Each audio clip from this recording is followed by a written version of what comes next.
Le XCO, c'est le cross-country olympique. Le but, c'est d'aller le plus vite possible sur les tours. Pour être un bon rider de cross-country, il faut avoir beaucoup de mental, jamais lâcher. Je recommande fortement la Transmanette Vanoise parce que ça fait 5-6 ans qu'on vient. Il y a toujours une super ambiance, beaucoup de monde. Une course par étape, c'est très rare comme celle-ci. Surtout que les étapes sont toutes super bien.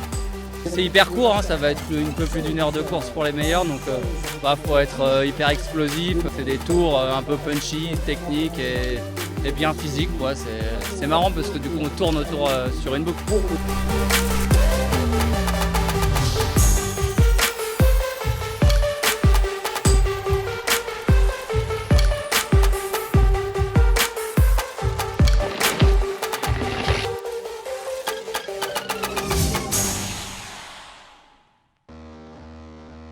Super idée de faire une course que les filles, là on est quand même pas mal nombreuses, donc ça va être une belle bataille avec les filles du 6000 aussi, ça va être sympa. Il faut partir vite, c'est court un XCO, donc 4 tours assez rapide quand même, et en plus après la première montée ça descend directement en single, donc il faut être bien placé, donc oui, la technique c'est partir vite et après gérer l'effort comme on peut, finir la course comme il faut.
Alors c'est clair que les conditions climatiques aujourd'hui étaient très chaudes, en plus avec un parcours qui était assez physique, des bosses très pentueux et puis un rythme soutenu tout au long de la course. J'arrive à me décrocher dès le départ puis à garder mon rythme assez constant sur l'ensemble de la course. C'est clair qu'aujourd'hui c'était l'étape qui était faite pour moi, je suis issu du XCO donc vraiment ma discipline de prédilection. Et c'était l'étape sur laquelle je pouvais essayer de reprendre le maillot à Anse, ce que j'ai réussi à faire d'ailleurs.